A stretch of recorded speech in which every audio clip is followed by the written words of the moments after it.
Today we will study about Bischler indole synthesis. आज हम Bischler indole संश्लेषण के बारे में पढ़ेंगे। The reaction of aniline with excess of alpha haloketone phenacyl bromide in the presence of acid gives 3 phenyl indole. इस अभिक्रिया में एनिलीन की रिएक्शन अधिक मात्रा में अल्फ़ा हैलोकीटोन फिनिसाइल ब्रोमाइड के साथ अम्ल की उपस्थिति में की जाती है, जिससे 3 फिनाइल इंडोल प्राप्त होता है। The reaction involves following steps. The first step is an alkylation. इस अभिक्रिया में जो पद हैं उसमें पहला पद एन नाइट्रोजन आटम पर एल्काइलेशन का और दूसरा है इंट्रामॉलिक्यूलर साइक्लोडिहाइड्रेशन, अंतः आणविक चक्रीकरण और निर्जलीकरण। यहाँ पर पहले रिएक्शन में देख रहे हैं एनिलीन से हमने स्टार्ट किया। एनिलीन की रिएक्शन अल्फ़ा हैलोकीटोन से कराई है। अल्फ़ा हैलोकीटोन में C6H5CO उसके पास वाले कार्बन जिसे अल्फ़ा कार्बन कहा, उस पर Br एटम प्रेजेंट है। तो इस तरह से ये अल्फ़ा हैलोकीटोन और एनिलीन की रिएक्शन कराई और इसमें एनिलीन वाले पार्ट में से NH2 में से एक H हटाएंगे और अल्फ़ा हैलोकीटोन से Br। तो इस तरह से HBr के एलिमिनेशन से जो प्रोडक्ट आ रहा है उसमें N के ऊपर एल्काइल ग्रुप जुड़ गया, इसलिए इस फर्स्ट स्टेप को हम एन एल्काइलेशन कहते हैं। तो बिश्लर इंडोल सिंथेसिस में पहला स्टेप एन एल्काइलेशन है, जहां एनिलीन की रिएक्शन अल्फ़ा हैलोकीटोन से कराने पर HBr के रिमूवल से एन पोजीशन पर एल्काइल ग्रुप इंट्रोड्यूस हो गया। ये प्रोडक्ट देख रहे हैं। HBr हटने के बाद NH2 में से NH रह गया और अल्फ़ा हैलोकीटोन के कार्बन के साथ बॉन्ड बन के CH2 single bond C double bond O C6H5, ये हुआ एन एल्काइलेशन स्टेप। अब दूसरे स्टेप में देखें, यहाँ दूसरे स्टेप में हमने प्रोटॉन के प्रेजेंस में, एसिड के प्रेजेंस में जब रिएक्शन कराई तो कार्बोनिल कार्बन पे जो ऑक्सीजन है CO ग्रुप पे, उसमें ऑक्सीजन पे 2 लोन पेयर ऑफ इलेक्ट्रॉन्स हैं। वहाँ ऑक्सीजन अपने लोन पेयर ऑफ इलेक्ट्रॉन्स के द्वारा H+ को ऐड कर लेगा और इस तरह से ऑक्सोनियम आयन बन जाएगा। जब ऑक्सीजन अपने पेयर ऑफ इलेक्ट्रॉन से H को जोड़ेगा तो पॉजिटिव चार्ज O पर आ जाएगा। तो H+ देने के बाद जो प्रोडक्ट आया देख रहे हैं, इस प्रोडक्ट में बेंजीन रिंग दिख रही है, NH single bond CH2 C double bond OH positive single bond C6H5। यहाँ ऑक्सीजन ने अपने पेयर ऑफ इलेक्ट्रॉन के द्वारा H+ को जोड़ लिया, इसलिए पॉजिटिव चार्ज O पर आ रहा है। इसे बोलेंगे ऑक्सोनियम आयन। यहाँ इन एरोज़ को ध्यान से देखें। N पे जो लोन पेयर ऑफ इलेक्ट्रॉन्स है वो कार्बन और नाइट्रोजन के बीच में डबल बॉन्ड बना देंगे।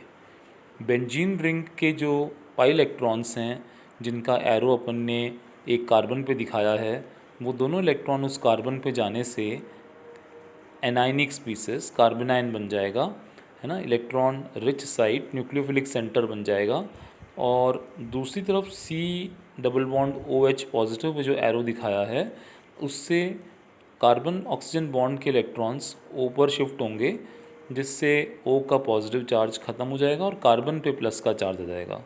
तो इस तरह से जब कार्बन पॉजिटिव हो गया तो बेंजीन रिंग का जो एनाइनिक कार्बन है वो एज न्यूक्लियोफाइल उस इलेक्ट्रोफिलिक सेंटर या डेफिशिएंट सेंटर पर अटैक करेगा और बॉन्ड बना लेगा। एक तरह से साइक्लाइजेशन हो जाएगा। तो नेक्स्ट स्टेप में आप प्रोडक्ट देखें, यहाँ पर बेंजीन का वह कार्बन जिसके ऊपर नेगेटिव चार्ज आया था, उसने C डबल बॉन्ड OH वाले इलेक्ट्रॉन्स के O पे शिफ्ट होने से जो कार्बन पर पॉजिटिव चार्ज बना उसके ऊपर अटैक करके बॉन्ड बना लिया। तो इस तरह से बेंजीन का कार्बन और कार्बोनिल कार्बन जो था उसके बीच में बॉन्ड बन गया है और N के जो लोन पेयर ऑफ इलेक्ट्रॉन्स हैं उससे कार्बन नाइट्रोजन पे बॉन्ड बन गया, और इस तरह से हम देख रहे हैं कि कार्बोनिल कार्बन जो था उस पर एक OH है, एक फिनाइल ग्रुप है, और ये CH2 के द्वारा NH से जुड़ा हुआ है। अब जो एरोज़ बने हुए हैं इन्हें देखें, ये कार्बन नाइट्रोजन बॉन्ड के इलेक्ट्रॉन्स वापस से N पे शिफ्ट होंगे, जिससे उसका पॉजिटिव चार्ज ख़त्म हो जाएगा, N पे लोन पेयर आ जाएगा। और जिस कार्बन पे हमने बेंजीन पे कार्बोनाइन डेवलप किया था, वहाँ से कार्बन हाइड्रोजन बॉन्ड के इलेक्ट्रॉन एरो के द्वारा देखें वापस से पाई बॉन्ड बनाने के काम आएंगे, और H प्लस के रूप में निकल जाएगा। इस तरह से एरोमेटिक रिंग वापस से रेस्टोर हो गई। तो H प्लस निकलने से बेंजीन की रिंग वापस बन गई है, N पे लोन पेयर ऑफ इलेक्ट्रॉन्स आ गए हैं। अब आप ध्यान दें, जो कार्बोनिल कार्बन है वहाँ पे OH ग्रुप लगा हुआ है, और उसके पास वाले कार्बन में CH2 है। तो अब H प्लस एलिमिनेट होने के बाद जो प्रोडक्ट आया उसमें हम देख रहे हैं बेंजीन रिंग बन चुकी है, NH CH2 और C के ऊपर एक OH और फिनाइल ग्रुप।